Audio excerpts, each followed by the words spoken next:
السيد النائب ضياء الدين داوود.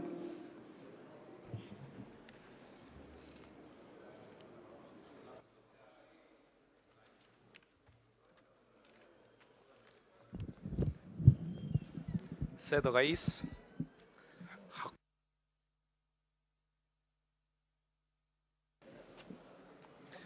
الرئيس، حقيقة بيان السيد وزير الزراعة بيان من الأهمية بمكان أن يناقش فيه في كل كلمة وفي كل حرف، لأن هي وزارة متعلقة بالأمن القومي بالأساس، أمن قومي الغذائي.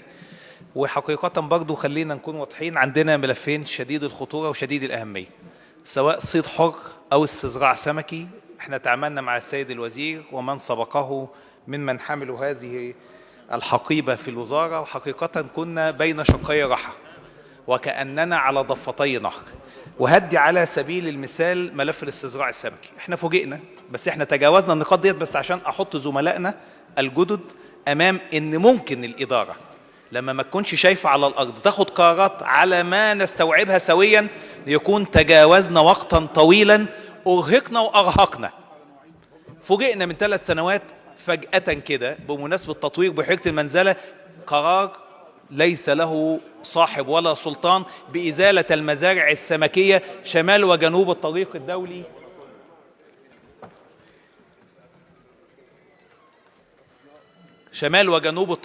الساحلي، على ما نقنع أنه ليس هناك جدوى ولا تعارض مع المشروع، لأنه مشروع قومي والرئيس متبنيه وكلنا بننميه علشان احنا عندنا بحيرات مهملة، لما نطورها ونزيد من إنتاجيتها هيكون في ذات التوقيت بعد ما حصل هذا التراجع عن فكرة الإزالة صاحبها كانت الناس حضرتك في هذا التوقيت أولا لا تنال من هيئة الثروة السمكية أي خبرة أو أي دعم أو أي شكل، والخطوات اللي بدأت تاخدها الحكومة تجاه التطوير ده خطوات لاحقة. صاحب هذا التوقيت إيه؟ أن زادت هيئة الثروة السمكية من طرفا واحدا، أي تعاقد هو له طرفين، قرر زيادة القيمة التعاقدية للفدان الواحد من 500 ل 7000 جنيه. علشان هوصل لحضرتك انه بيان السيد الوزير قال ان انا هجدول المديونية. هجدول المديونية لم يتراضى الطرفين اصلا على هذه القيمة التعاقدية، لانك فسخت التعاقد او اوقفت التجديد وفرضت 7000 ثم نزلت 3000. واحنا قلنا يا جماعة على اي اسس محاسبية انتوا بتعملوا ده؟ وشهدت جلسات لجنة الزراعة حوارات ممتدة إلى أن وصلنا إلى أنه تشكل لجنة للتقييم، لأن ليس كل مكان مخصص، والوزير يشاطرني في هذا، ليس كل مكان يمكن أن يقيم إنتاجيته إلا على أساس المياه، يعني الجودة، يعني العائد والإنتاجية. لأن النهاردة عشان أحط برضو السادة الزملاء أمام هذا الملف، اللي بينشئ المزرعة مش الوزارة ولا الهيئة، المستزرع هو من ينشئ المزرعة ويراعيها، والناس كانت بتدفع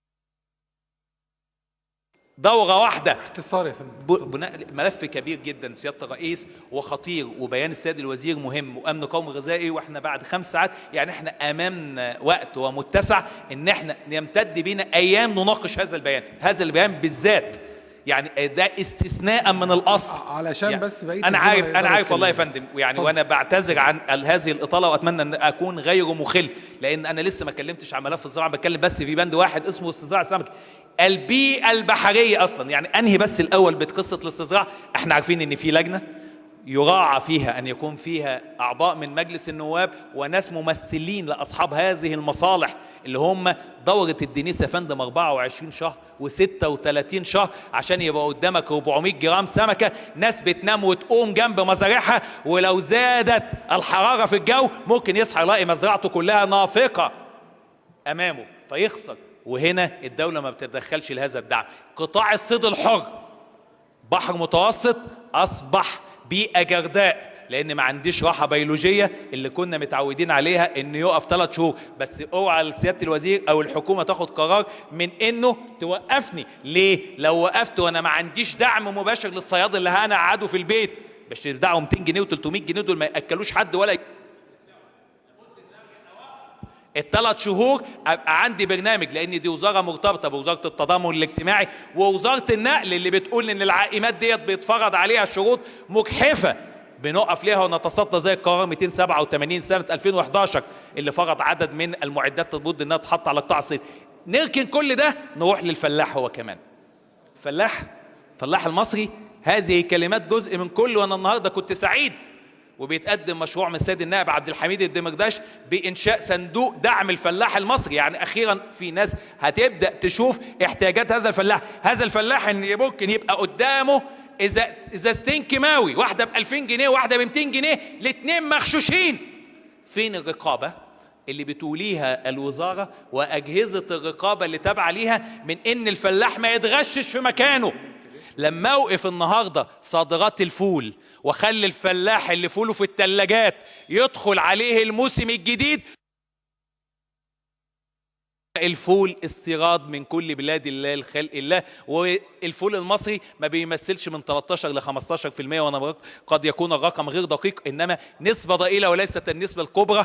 انا بدعم الفلاح المين؟ الاجنبي في مقابل الفلاح المصري. هذه الرقابه وهذا الدور الغائب، انا اسف، للحكومه وللوزاره سويا مع عدد من الوزارات. الفلاح شايف منك ايه بقى النهارده؟ شايف منك ايه وهو بناء عليه؟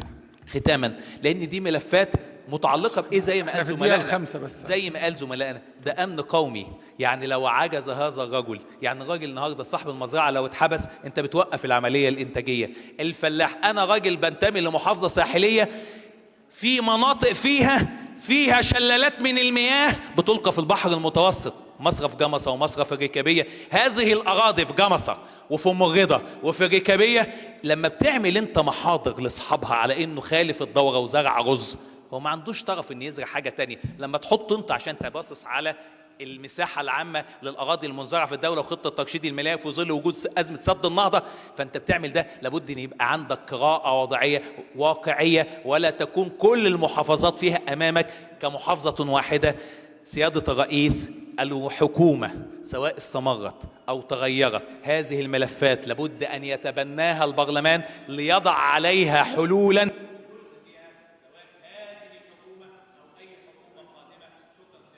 شكرا جزيلا.